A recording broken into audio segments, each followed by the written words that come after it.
everyone, Nikki here, back with a brand new video. I thought it would be fun to start 2021 off by talking about the INTJ female in love.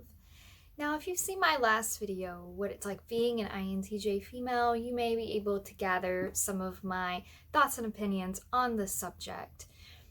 But when I decided to get on YouTube and talk about things, and being an INTJ being one of those things I really wanted to talk about, I knew I didn't want to just re-give information that you could find anywhere else.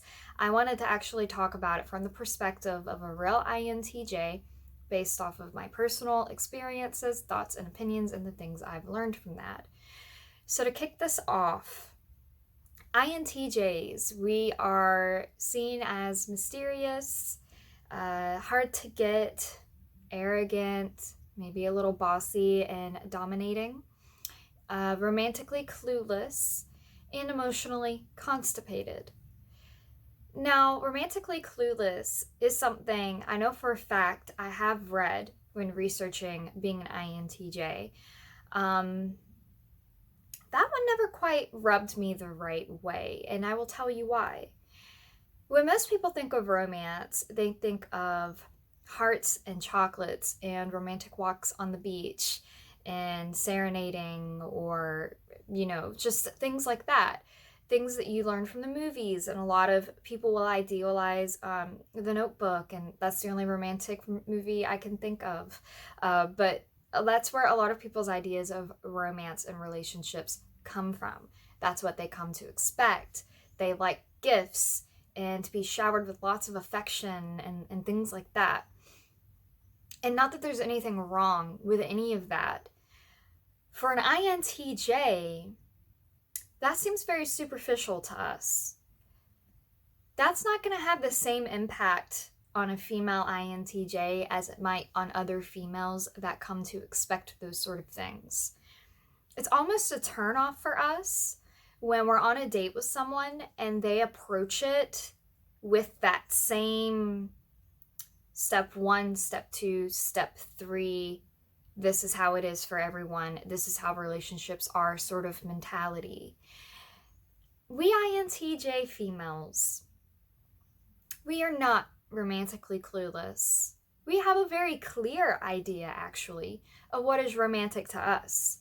We have a very clear idea of what sort of relationship we would want to be in.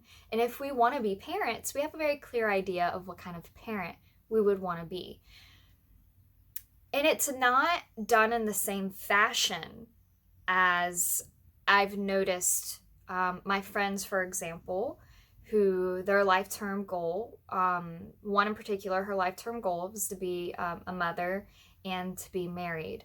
But it was very, what I had just mentioned, hearts and chocolates and serenading. And then as that relationship went on, she lost those things and the relationship fell apart because there was nothing substantial underneath it. That is what separates an INTJ female, is we are automatically looking at, is there anything substantial enough that if you strip away looks, youth, health, if the world was, had a meteor coming towards us, would our relationship survive it?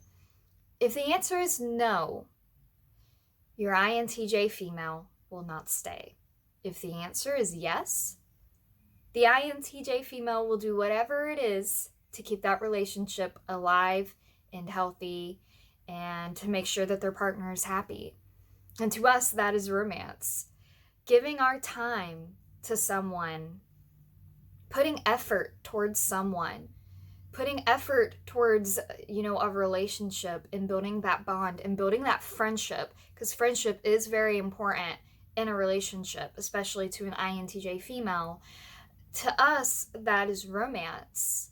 That is how we show the people in our lives that we love them, that we care for them. We are there for them. We are the kind of people that we would be up with you all night, helping you work through, anything really. Even if it's something we're not particularly well versed with, we will research it, we will learn, we will adapt, and we will take everything in the consideration and act accordingly. And maybe that seems a little methodical, and perhaps that takes the romance out of it. But to us, we just have a different idea of what romance is. To us, romance is not that idealistic, superficial, it's great for a time until it's not sort of mentality that a lot of people have. And when I look at relationships around me, a lot of my friends at this point in life are married, and I watch them interact with their significant others. I see that they love each other, but it is a very tolerated sort of love. It's a love that I notice a lot of people get when they're just afraid of being alone. And not to say that no INTJs out there are afraid of being alone. I just think we go about things differently. If an INTJ doesn't want to be alone, we're going to make it so we're not alone. But the thing that's often lost in translation is it doesn't necessarily mean that we need a romantic partner. We value our friends a lot. We do value our family. We do value the people in our lives that are there for us and give us their time. Because to us, that is love. So when an INTJ female is on a first date,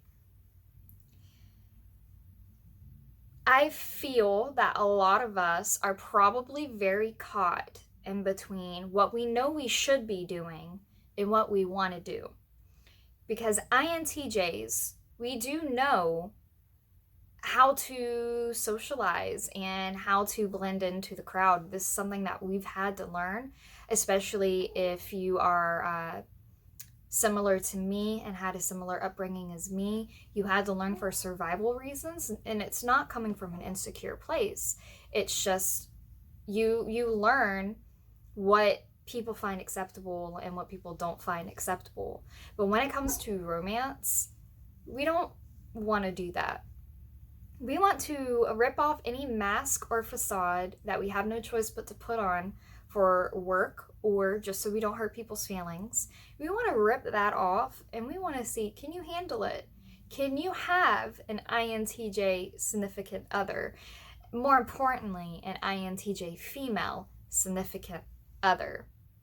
Can you have a female that is not going to be your feminine half?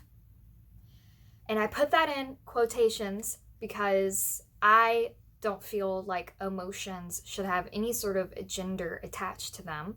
You are allowed to have your emotions, and you are allowed to cry, and you are allowed to be upset, and you are allowed to feel anything that you feel and express it however you want to express it. But INTJs, we rationalize our emotions. So most of the time, I'd say about 90 to 95% of the time, our emotions kind of go through a metaphorical screen, and we sort of toss away what we can't rationalize and what we find unimportant. And that's why some INTJs may seem unromantic, robotic, methodical, and it's really not fair, because romance is a matter of perception. It is a matter of opinion. It's something that I feel should be individualized to every single person on this planet. And it's frustrating for an INTJ when we look around and see people going about things the same way and watching them fail and fail again and wondering why it's failing and failing over and over and over, and why so many people put themselves in that sort of situation. When an INTJ goes out with someone, when we're on a date with someone, when we're dating someone, we will just know. We might not know immediately, but it will click in our heads, oh, this isn't going to work. And then we leave. Most people will hold on until, there's blood and guts everywhere. That's how it looks to me. But we INTJs, we will hold on to who holds on to us. We will fight for who fights for us. We will give our time to those who give time back. We will give you everything as long as you give us something in return. Because we are not limitless on our strength. And a lot of times in relationships, our resolve and our determination and our ambition gets taken advantage of. And we end up having to do all the work in supporting the relationship on our shoulders. And then the moment we stop, that relationship plummets. Now, when it comes to the longevity of a relationship for an INTJ female, it's important for their partner to know, for our partners to know, that we want to be accepted, not tolerated. We want to be wanted, not needed. We want to be appreciated, not taken advantage of. And yes, we love intellectual debates. We love having philosophical discussions. We love coming up with new ideas. And maybe we approach relationships like it is a problem at work that needs to be solved and fixed. But that is just something that no matter how many times you yell and scream, and no matter how many times you tell your INTJ partner that, they shouldn't be like that they're like, a man or whatever it may be, that's something that's not going to change. And at that point, you should just leave that relationship. As an INTJ ages, we get much better at figuring that out much sooner. We stop wasting our time, which we view as the most precious thing we can give somebody. We stop wasting it. And I think that's why so many of us later on in our lives may still be single. That doesn't mean it is impossible. That doesn't mean that it will never happen. That doesn't even mean that we are picky. It just means that when we finally do find that person, when we finally do find someone that doesn't just tolerate us and that doesn't just suck the living life out of us, thinking they don't have to do anything for that relationship to survive, that their INTJ partner will just do all the work, it will be fulfilling and it will be long lasting. It will have the longevity that we INTJs need. It will be everything that, we've ever wanted in our lives because we took the time to get there. So with that said, this was just a little snippet of the INTJ, more specifically the INTJ female in love, what it looks like, what we look like, and a few of the problems that we have whenever it comes to relationships. And just to reiterate one more time, INTJs, you are not romantically clueless. We are not romantically clueless. We are realistic about relationships and romance. We know eventually that honeymoon phase is going to fade away, that eventually your partner will age, you will have wrenches thrown into your life, your plans will become uprooted, emotions will fly high, and we know that there needs to be something deeper than just superficial lust and superficial romance, because all of that is eventually going to be stripped away. And if you are a single INTJ, know that there's nothing wrong with you. Okay? Quality over quantity, as I like to say. And eventually we will get to where we need to go because we are INTJs. Alright guys, so thank you so much for watching this video. I really wanted to get this video out before the new year, but that didn't happen. I will try to update as much as I possibly can. This is just a hobby for now, but it is one that I'm very passionate about and one I very deeply enjoy. So thank you so much for the likes and comments, and thank you so much to everybody who decided to subscribe to my channel. It was way more than I was expecting, and I will see you in the next one. Bye, guys.